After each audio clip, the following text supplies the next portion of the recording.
What's up, everybody? Welcome to the Picasso's Pizza post-game show. The Buffalo Bills take the season opener 34-28 over the Arizona Cardinals in what was an exciting, thrilling, everything you want out of a football game. There's a lot of good to take away from this game, some not so good to take away from this game, and we're going to break it all down. But as always, brought to you by Picasso's Pizza. Get your pizza anywhere nationwide. I hope you had it for game day. If not, we still got some games tonight, so place the order, get that in there. Thank you to our sponsor, Picasso's Pizza. So as we said, the Bills win 34-28 in this one over the Cardinals. They started off this game down right away. The Cardinals went right down the field, moved the ball down the field pretty easily and scored. They were up 17-3 at one point. Josh Allen, first drive of the game, fumbles the ball. I'm sure that people were acting very normal and regular about that, especially in the stadium. We'll get Maniac, I believe, here in a couple minutes to give his take on how the energy was in the stadium and everything else. But the biggest takeaways from this game is, for me, I think that the Bills defense struggled early on, safe to say. Down 17-10 at half, 17-3 early on. Kyler Murray, looking at his stats, honestly, did not as good as I would have thought. It was an efficient game for Murray, and he had the 21-31, but only 162. But he was getting a lot of what he wanted. Oh, we got Maniac here. Looks like he's back.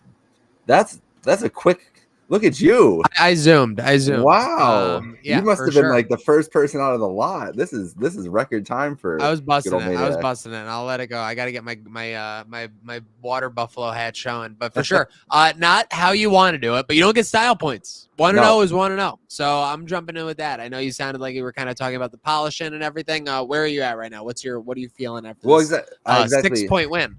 I let off saying it's a lot of good and a lot of bad to take away from this game. There's a lot of things to build on. I think the offense as a whole, Josh, outside of one play, looked really efficient, really effective when they were able to have the ball. The time of possession, especially in the first half, killed them. And I was looking at Kyler's. I was going to go through the box score with the stats. He only had 162 passing yards, which I would have expected to at least be over 200. But the way that the Cardinals kind of controlled the tempo in that first half, didn't let the pass rushers get to him. And then when they had to start playing from behind, you saw, he has to start dropping back more and everything. And the story of this game is on that last drive, or a couple, not the last drive, the second to last drive, the Von Miller sack and the two pass deflections there. That's what this D-line can do all year in a clutch moment. And when they were able to be effective and get pressure to Kyler, or even the blitzes, Babbage was dialing up blitzes at the end of that game and get pressure on Kyler is when he made mistakes. And that's how they closed that out. So it was a good change, because I felt like they were too soft defensively in the first half, then got super aggressive in the second half, and I think it paid off for them. So again, I hate to say it. I wish I was a smart person who knew things, but I'm going to take my talking points from Eric Wood, who was kind of just talking right immediately after the game ended. He was saying that Babbage basically was playing a vanilla defense in the first half. It was kind of just have everyone in the right spot. That way, everyone could just focus on doing their job. Play at speed of 100, of course. Said then it was a little bit more scheme in the second half, and I think you saw that. Obviously, it stifled Murray a little bit. There was a point in that first half where it felt like they were attacking the seam just like effortlessly. It just felt so open. Again, they weren't gashing for like 20 to 15-yard gains. It was shorter, but they were glad they were able to tighten that up in the second half. At the end of the day, the way you look at it, and Ernie Green will love this, is it came. We Belichicked them. At the end of the day, is how we won the game. We went from 17-3, score right before half, score coming out of half. It was a big 14-point swing at that point. Everything was in Buffalo's direction. And from that point, I think any Bills fan would agree, even Cardinals fans, it was the Bills game to lose. Yeah, completely agree. I had that same thought going into that last drive. It's like, all right, set up perfectly. The Bills are so good at doing this. And those drives, a 7-play, 70-yard drive to right before the half, 10-play, 60-yard drive coming out of the half. Obviously, that ended in the Mac Hollins touchdown. The one before the half was the first Allen rush. The second Allen rush is going to get more of the style points there. Or no, wait. Am I mixing them up? Well, the first one was the goal line dive, right? And then the second one was the jump / leap. The leap. He's just good for one of these at least twice a year where he's just going to do it in this game. The funny thing is it's really, you talk about business decisions from like Jerome Bettis or like your Zach Mosses, right? Of running hard and everything. It's really a business decision to try and tackle Josh Allen at the goal line because, I mean, my goodness, you see it right now. We're putting up a poster with this guy on it, basically. Poor Rashad Baker? Yeah. And either he's going to run you, either he's like, the first one is just as impressive to me because he's dragging like 3 Cardinals into the end zone too. But and then he can do that. And with the hurdle, Baker not looking great on that one. And that's the thing, the other big story besides defense making the adjustments, because Kyler was getting everything he wanted. James Conner was looking effective, but it was all dink and dunks. And like you said, was a vanilla defense from Babbage. They were playing soft, I thought, playing back a little bit, letting things come to them. But Allen was ruthlessly efficient in this game, 18-23, 232 yards, 2 touchdowns, obviously on the ground. He was effective too, had a couple of really clutch runs. James Cook ends up under 4 yards a carry, but 19 carries, 71 yards. I think they showed a lot of how they want to use Cook this year. Really the bell cow to start. And that's kind of why those drives they couldn't get that up-tempo score. They weren't letting Josh throw the ball. I think going into that last drive, he was 2 for 2. The last drive before halftime, which was insane to see. Do you know, I don't know if you looked at the box score yet, Maniac. The Bills leading receiver. Taking a look at my fantasy squad. Bills leading receiver on the day had to be Knox. Not Dawson Knox. It is Keon Coleman. 4 receptions. 28-yarder got him. Yep. 4 receptions. Everybody eats. 51 Everybody yards. eats, but today it was nibbles. Josh was taking the big bites, and everyone else was getting nibbles. But I think I'm going to put on my tinfoil hat here. The Dolphins had a very off offensive day, which seems out of sorts for them. The Bills defense had an off day, which seems out of sorts for them.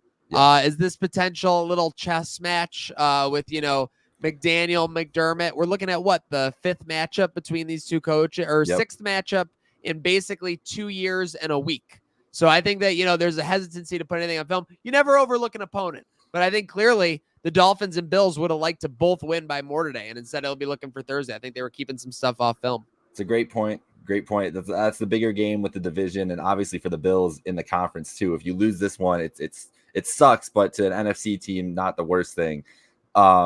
Yeah, you're right. I was watching. I had my 3 screens. That was one of the games I had on, and the Dolphins really just struggled, and then the Jags kind of just jags it up at the end there.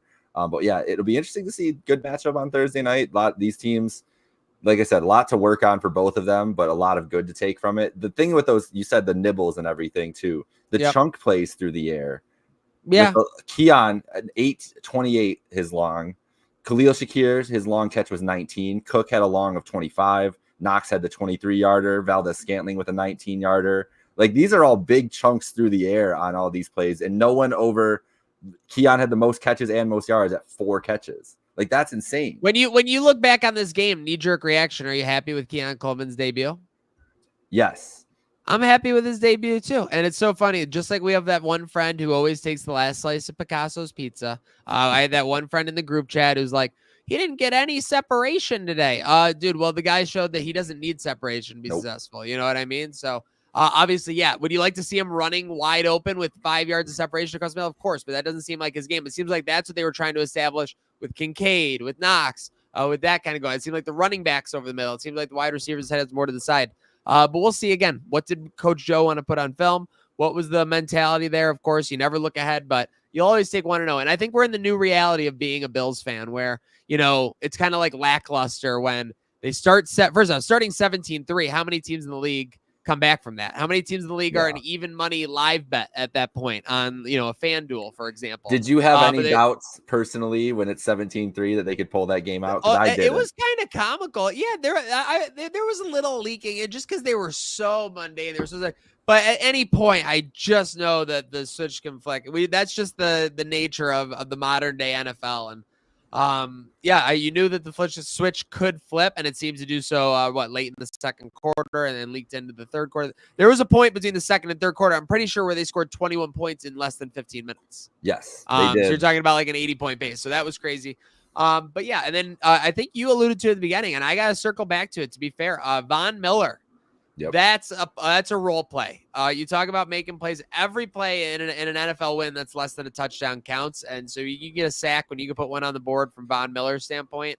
I don't care how it happened. I don't care when it happened. I don't care what the overall, but it took Arizona out of a groove, and that was big. Yes. The closer, right? That's what we've been calling him for years since he signed in, and that's exactly what he did. Let's talk about another defensive lineman here, though, because I didn't realize it was this many on the day. Greg Rousseau ends the day with 3 sacks. Yeah, we were talking about a couple weeks ago, like, oh, what would be the over under for Greg with bunt? I think would it be around 10.5. Would he be happy with over 10? And he's at 3 in week 1. I think unless barring catastrophe. Yeah, expectations change. Now you're at the number's 15. I hate to say it. When you put up 3 in week 1, 12 over 16 doesn't sound crazy. That's what the top guys would put up. For Greg Rousseau, I am knocking on every surface within me. It's that foot. It's that hamstring. Like, he's just a big guy. It's a different level. I mean, he's a massive, massive man. So let's just keep him, taken care of. Obviously, short week. Let's make sure, everyone, we need healthy players for sure. Josh Allen getting x-rays on the hand, by the way. You saw that. Yes, did see that. Seems like nothing. Yeah, and I said as this was going on, he's not coming off the field unless his hand is off his body. And even then, he might still try to go with one hand and catch it. That's why you keep a Jake Micah around for that expert analysis right there, because that is right on the fucking money. I mean, this guy would have to be not able to walk to get him off the field, knocking on wood again. The Taron Johnson update is going to be huge this week, because that's I think a lot of the defensive problems in the first half is adjusting to your game plan. Like, all of a sudden, Taron Johnson's out after one play. Like, that takes away a lot of what you can try to do too. Yeah. That's a weapon for the Bills, right? How often have we seen over the last year and a half Taron Johnson, the most underrated player on the defense, top slot corner from Taron Johnson? But it'll be interesting. I think that no matter what, even if he feels good, I don't see him playing on a 4-day week for sure. But on the flip side, that means that he basically has 15 days right now to get right. So go, get the red jersey on, be in the walkthroughs. I'm all for.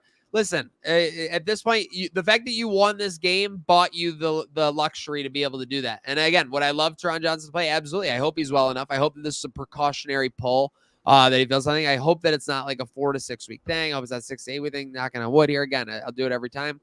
But yeah, that's where I'm at. I just hope he's okay. Yeah. And again, you got yourself the luxury to rest him potentially. Exactly. They're going to be more cautious with it. They were today with, Cole Bishop not getting the start. You would think that that's just trying to get him more acclimated, or not even the start. The playing time, probably getting him more acclimated, getting him into playing shape and everything. So yeah, it's the time to take it safe. Like you said, you get out of here with a win. You're happy with this. The Cardinals, I'm also impressed by the Cardinals too. I think Kyler looked like Kyler of old. That offense looked good. They had him on skates for a while there. So Cardinals are going to be a good team this year, a solid team, but the Bills doing what they need to do by the end of that game, really turning it up. And the fact that they showed they have that gear should be encouraging, I think, to fans all along. 9 different targets for Josh Allen today, so everybody truly did eat. Everybody eating, courtesy of Coach Joe. Shout out my coach going on Twitter to talk that talk after a win. I like that. Right away. What a guy. What a guy. We're gonna wrap up here in a couple minutes. What was your impression of Babich and Coach Joe in their first when their asses were on fire? I think we did great. Now again, was that kind of like we feel it out with the first couple drives and then flip the switch? I mean, I don't know, but yeah, it was a little bit frustrating that first game, but I think that, I guess in your brain, right? That's kind of how it happens. 2 new guys, essentially. Brady did have the experience last year. I get it, but it's kind of like a new kid at school. Like, it doesn't matter if you came in April and you did a good job and everyone thought you were cool. It's still a little bit of like an electric feeling, like being there the first day of school in September for sure. So, very interesting. Yeah, but I'm excited. I am pumped. Hopefully, besides Taron Johnson, we have a good injury report. Yep. And I'm excited for Miami Rec Room on Thursday and all that fun. Hey, that'll be a party there at Rec Room. Yeah, can't wait for Thursday night. I'm happy that we're coming right back around for it here. Will be a big game atmosphere. We will be putting player of the game. Who did you have today? I think it's pretty obvious who the player of the game has to be today. It's one of those where if you put any other player in this position in the league except maybe 1 or 2 guys, you're probably looking at a Bills loss today. It's gotta be Josh Allen. Again, did Russo kind of like put a massive Band-Aid and like lockdown, like to keep the Titanic from sinking? Absolutely. I think that Russo kept us afloat. Josh Allen steered us and drove the boat to victory. Yep, 100%. There are some plays in this game that when you go back and watch the highlights that, as you said, only Allen, maybe Mahomes can make. Couple times escaping in the pocket that are just special plays. A couple of obviously the hurdle into the end zone. It's fun that I'm just so used to it at this point that I was like, oh yeah, there's Josh jumping over another player into the end zone. But he was effortlessly, as I said, effortlessly efficient today. Executed on a high level. Dom Tibbetts, WKBW. This is context because we heard about the hand. We heard about the X-ray. The X-ray is not out yet. But Josh Allen says, I'm fine already, visibly. He's waving. Yeah. He's doing shit. You know, you just hate this because it was, and it's unavoidable. You know, if you drive your Ferrari street racing like around the street, that's what we do. You're gonna get some dinks. You're gonna get some, basically dents, dinks and dents in the car for sure. And I think that's the case. You hope it's not taken from the arm strength. You hope it's not taken from his ability to like pin the ball, hold the ball on those runs. But yeah, we got all staff trainers. We got the cooling cryo freeze technology. Let's get our Josh Allen on ice for this game. It's 100 hours away, basically. Yeah, countdown is on to Miami. Cannot wait. Oh, real quick, I gotta ask you because this is a big topic going in tomorrow. We got to figure this out and get on the same page as a fan base. What is our opinion on Victory Monday after this game? Given the fact that we're on a short week, I'm thinking it's a half day, like a delayed opening when you're at school. Yeah, I think you get. I like that. Like about 2:00 in the afternoon, you got to switch over. Okay, because I want to enjoy it. I want to enjoy the morning. A win is a win. Wins are not easy to come by in the NFL. We're learning that every day, but feels like this could be. If these pieces continue to evolve, I feel like we didn't, scratch the surface even on Dalton Kincaid. I didn't feel like even though we did spread one catch, 11 yards, 9 targets, like you said. That's the thing. There's two ways to frame it, right? 9 targets, like you said, and on the flip side, nobody really dominated. Nobody looked like they were going to take over in the game. I would like to maybe have a game where someone takes over, but at the same time, a win is a win. And when you're at like 30 points with 10 minutes left on the clock, I just feel like you'll never complain at the NFL level. Nope, not at all. And Allen only throwing the ball 23 times is going to affect that too. Like there's not going to be a lot of games where he's throwing the ball less than 25 times. And it was just the nature of the way the first half played out. Like Cardinals had the ball the whole damn time, dude. It was like, what are we doing here? 2 passes going into the last drive is unheard of. And he was 2 for 2. So it's like, we know he's looked sharp, but we don't really know what's going on here. And then, I mean, the fumble, it is what it is. That's the fodder for all. There was a little crazy Josh Allen early. There was a little bit of crazy Josh Allen waiting like 8 seconds in the pocket on the one play that ended up being the sack. I felt like he was waiting forever. And then the one I saw from Mike Shope was just funny. Was on the 3rd and 19 when he like 3rd and goal from the 19. He went to go run. He was basically looking for the penalty as he was getting tackled. Yeah. Like, it was so funny. Like, Mike Shope was like, was that his plan to just try and like draw a penalty? Like, it was crazy. But that was a little crazy, Josh Allen. Perfectly said by Mina Kimes. He's like a dog. He's at that first part, he's just super excited to be there. That was how it felt like today for Josh. Yeah. He got it done. And then the dog was barking in the second half, baby. Controlled the zoomies, locked it in. Yeah, big game. Definitely the player of the game. Love to have 17 on the field. And hey, goes into a week. If he's on a short week, even if he's injured, this is the team you want him playing against, specifically in his NFL career. So should be fun, man. Absolutely. Should be fun. Absolutely. Let's strap in. Obviously, coverage all week. Trainwreck tonight. Pay the Bills pod. We'll have some great guests. We can break this right now. And barring any issue, tomorrow night for Trainwreck tonight, we will be joined by ESPN beat reporter for the Miami Dolphins, Marcel Louis-Jacques. So looking forward to having MLJ back on the program. Huge. It's Dolphins week starting tomorrow. Half day, 2 Eastern. The fish. Hey, let's get it. Go Bills. Shout out to our sponsor, Picasso's Pizza. Go get your Picasso. We still got football today. There's a lot of football left. Plenty of time. A lot. Oh my God. You want to talk about the slate? Tons of slate left. But shout out real quick. I don't care if this seems like self-grandizing. Shout out to the crew. I saw the timeline. My goodness. What a job by the crew and you, Mr. Michael. Well done. Thank you, sir. It's a celebration. We're just happy to have Bills. 1-0 is 1-0. Winning solves everything. everything. Doesn't matter. All right. We're gonna get out of here. We paid the bills. Go Bills. See you this week. 1-0, baby. 1-0.